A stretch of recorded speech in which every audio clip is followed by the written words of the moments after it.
Salut, bienvenue sur la vidéo du jour.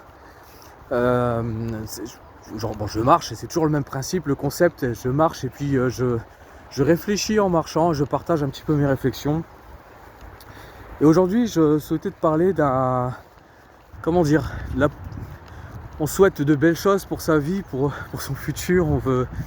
On souhaite être en bonne santé, avoir un métier dans lequel on s'épanouit, avoir suffisamment de ressources matérielles pour avoir une tranquillité d'esprit, tout simplement. Ne pas trop se poser de questions pour les factures et remplir le frigo. Bon, chacun a son idée, sa définition de ce qu'est le fait de se sentir bien dans son quotidien, le fait d'être heureux. On peut parler de bonheur, n'ayons pas peur non plus de parler de bonheur. Chacun a sa propre définition. Une définition qui n'est pas forcément figée dans le temps, mais qui évolue en fonction de soi, de son rapport avec le monde. Mais bien souvent, et c'est là le problème, je l'ai remarqué dans mon cas, j'ai mis vraiment du temps à le comprendre. Je l'avais compris intellectuellement, mais il fallait le comprendre. J'ai envie de dire dans mes chairs, ça veut dire vraiment dans l'expérience, de manière empirique. Il y a une différence entre, je vais prendre le cas d'un régime alimentaire par exemple, on souhaite être en bonne santé, perdre du poids, faire attention par exemple pour le diabète. Je fais attention à mon taux de sucre, je fais attention à mon poids. J'ai pas de problème de poids, mais je peux en prendre facilement, alors je fais attention. Sauf que être en bonne santé, avoir un poids correct, un taux de sucre correct, se sentir bien dans son corps tout simplement, si on veut sortir un petit peu des chiffres de glycémie, etc. Mais se sentir bien dans son corps, sentir que son corps peut bouger librement, respirer librement.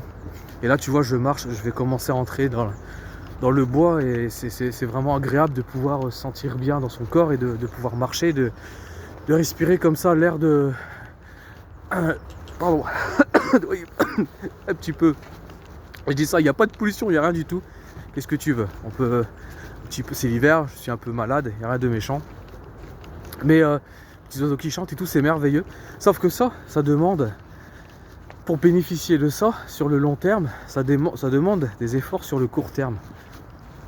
Alors par exemple, lorsque tu veux perdre du poids, j'ai été jusqu'à, parce que moi j'ai bien déconné quand même, j'ai vraiment été dans l'abus et je l'ai payé après, mais j'avais 30 kilos à perdre. Ça remonte à plusieurs années, mais j'avais jusqu'à 30 kilos à perdre.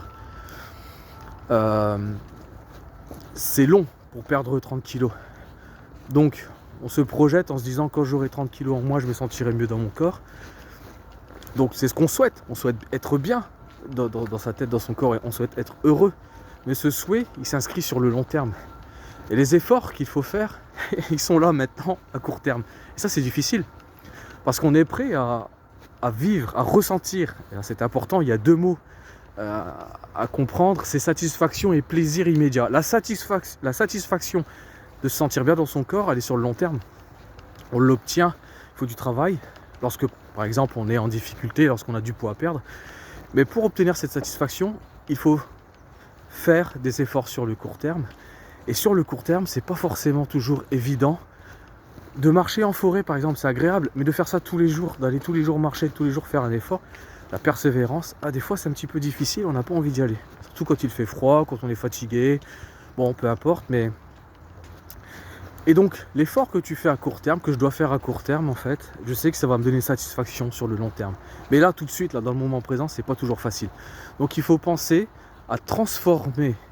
Comment transformer l'effort qu'on va faire là, tous les jours, par exemple, écrire, publier un roman, être auteur, et puis partager son histoire avec un public. Ça, c'est une satisfaction et c'est sur le long terme.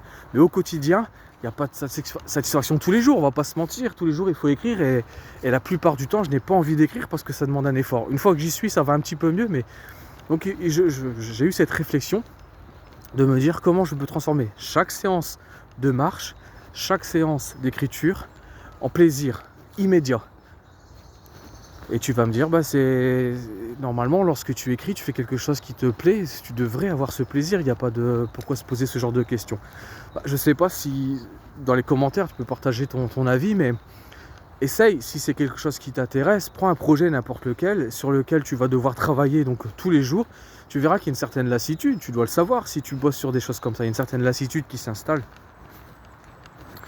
Et pourquoi? Parce que à chaque séance d'écriture, tu n'as pas forcément de récompense. Je veux dire, ton roman, il demande du temps à ce qu'il se forme en quelque sorte.